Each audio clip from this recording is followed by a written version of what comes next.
Hello and welcome back. It's me, Valerie Monroe, and me, Bookwormy, and we are here inside on this slightly rainy day, ready to read what I think is one of the greatest chapters. Why do you think it's one of the greatest chapters? Because the title of the chapter is The Journey to Nagwanis.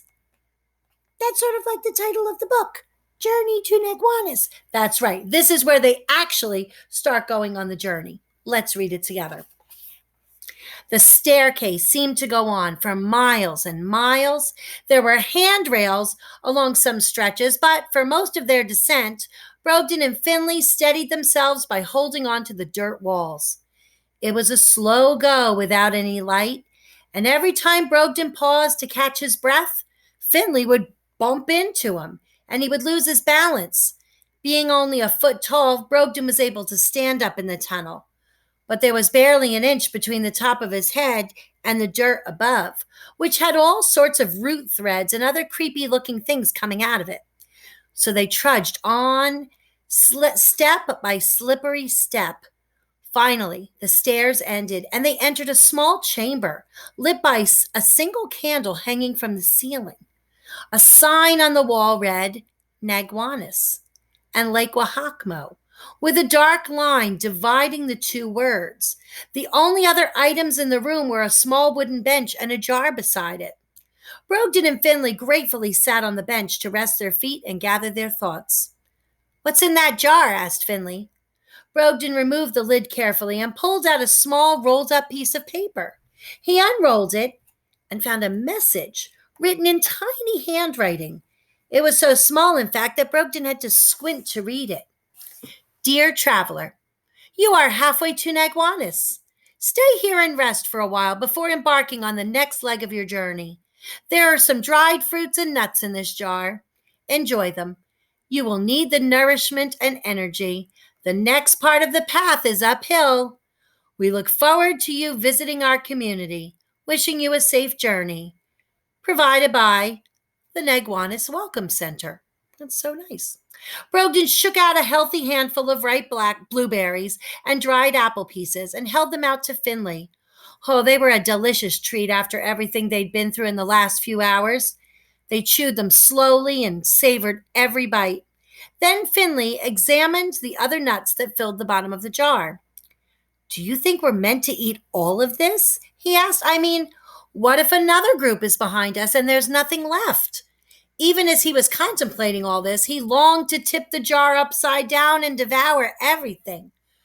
"Well, whether or not there's a group following us," replied Brogden, "which I think is most unlikely, I think we are supposed to take what we need. And I think I speak honestly for both of us by saying that we could both use more to fill our bellies. Who knows when we will eat again?" With that said, Finley put aside any guilt about leaving an empty jar behind and shook out the nuts. After dividing them equally, he and Brogden sat in silence, crunching away. What neither of them counted on was the complete exhaustion that permeated every muscle and joint in their bodies. Perhaps it was the satisfying meal. Perhaps it was the dimly lit room. Perhaps it was the thick silence. Or perhaps it was sitting down that disrupted their momentum. Whatever the reason, they fell into a long overdue nap. Finley slept with his arms wrapped around the box containing the amber rose. Brogden had his hands folded over his chest. His slumber, unfortunately, was not settling. In his troubling dream, Finley was delivering the amber rose, but it was the giant hairy man who snatched it up with a wild wail, and not Umbus. And that was enough to startle Brogden out of his nap about an hour later. I guess he's still thinking about that hairy man that they had seen outside the tunnel. He shook Finley's shoulder gently. "It's time we're off," he whispered. Finley yawned, brushed the sleep out of the corners of his eyes, and turned his head from side to side. And then he looked around in bewilderment, unable to recall where he was. "We're underneath the mountain, at the halfway point to Nagwanis," Brogden reminded him. "We've got a steep uphill climb, and then we'll deliver the amber rose." "Of course! The delivery!" Finley snapped to attention. "Let's get to it." "Very good," Brogden said. And so they were off, leaving the candlelit room behind them and stepping back into darkness. The catnap and food had refueled their energy so that even though they were journeying uphill, they did so with a spring in their step. Hope was theirs. What had once seemed like an impossible dream was now becoming a reality. Ascending a twisty staircase, they broke into a run, taking 2 stairs at a time. The signs that adorned the walls every 50 feet or so. Almost there, and you're on the right track, and Nagwanis is straight ahead, and we can't wait to see you in Nagwanis, added to the excitement.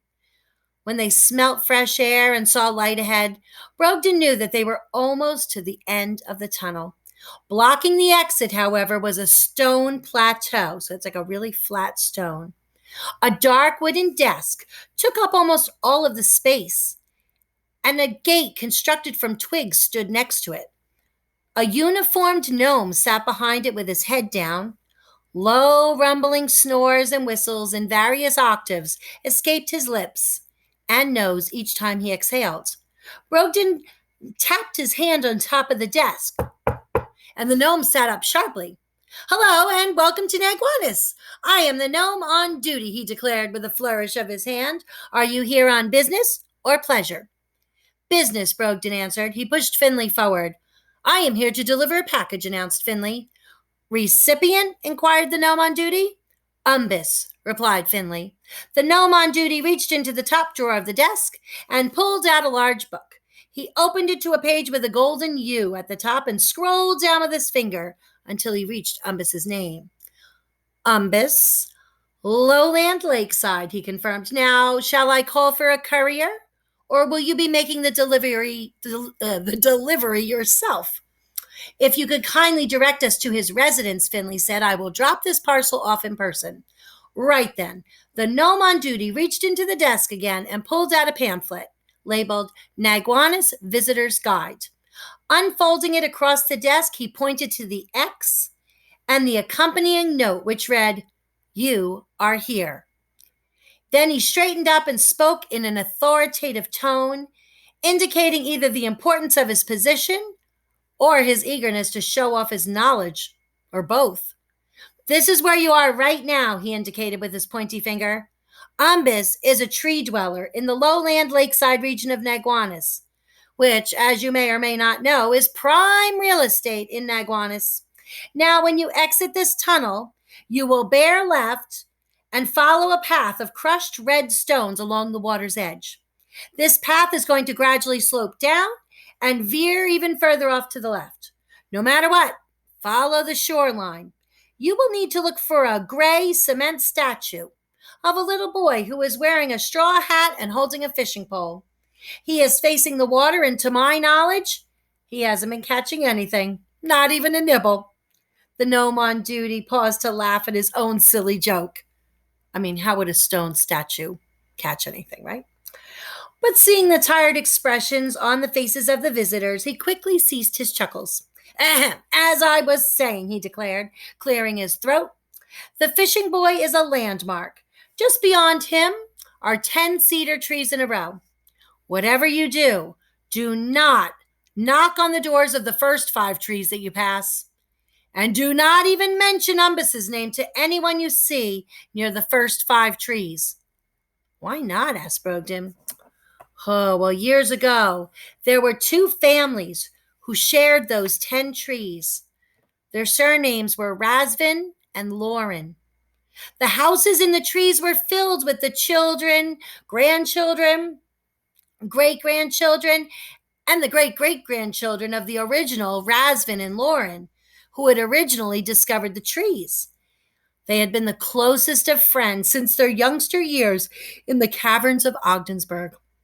They were adventurous and spirited, and because the caverns of Ogdensburg had gotten so overcrowded, they left to search for uncharted territory. After days of journeying, they came upon the 10 cedar trees of Nagwanis and staked their claims. Razvin and Lauren built homes in the trees, and as the years went by, the rooms soon filled up with Razvins and Laurens. It was an active social time with plenty of shared gatherings through the years. The gnome on duty paused to sip from the mug on his desk before continuing the tale. Well, things were just fine, he went on, until the first of the great-grandchildren was born into each family. Both boys, Tekholm Razvin and Mothkis Lauren. Like their great-grandfathers before them, they were inseparable friends. However, there was a recklessness, a carelessness to these two boys. They were always on the run in the woods, constantly jumping over or off things and getting into scrapes. Nice kids, everyone said, but not very responsible. And then the gnome on duty leaned forward and continued in a whisper. No one knows. No one really knows whose fault it was. And in the end, each family blamed the other. You see, back in those days, the Razvin and Lauren families harvested together and shared the food stores through the winter. Tekholm and Mothkis had been assigned the job of harvesting seeds, but they had not gathered much because they had spent most of the day playing leapfrog in the field. They opened the door to the storehouse. That's where the food would be stored, and deposited the 20 or so seeds they'd managed to collect.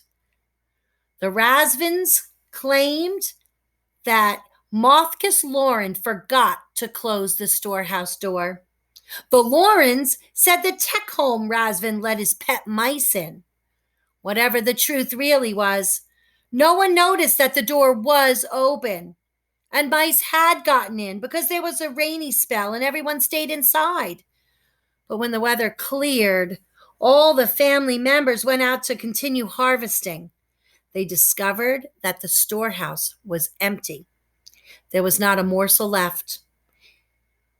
It was a very lean winter, to say the least, with everyone's tummies growling constantly, and the families have not spoken to each other since then. The Laurens live in houses in the first 5 trees, and the Razvins live in the last 5. A large burning bush divides them, and neither family ever crosses to the other side. Now, Umbus is a Razvin, so you will have to pass by the first 5 trees to deliver his package. But as I advised you, do not speak of him as you travel through. Right, Brogden said as he and Finley nodded to show that they understood the seriousness of the situation. Umbus dwells in the first Razvin tree, directly across from the Laurens. I would not recommend leaving your package on the doorstep if he's not home. The Laurens and Razvins have been antagonizing each other for years. I am sorry to say it has turned violent at some times. If your package contains anything of value, there is a strong possibility that one of the Laurens will try to steal it. Finley looked at the package in his hands. We will wait on Umbus's doorstep until we have the chance to deliver it in person, he stated. Brogden nodded in agreement. Very well, then, said the gnome on duty. I don't want to hold you up any longer. He reached into the desk, pulled out a tiny blue card labeled Visitor Visa, Delivery, and handed it to Finley. Then he pulled a tiny brass key from his pocket and opened the gate. Good luck with your delivery, and enjoy your visit to Nagwanis. Thank you, Finley said as he passed through the gate with Brogden following close behind.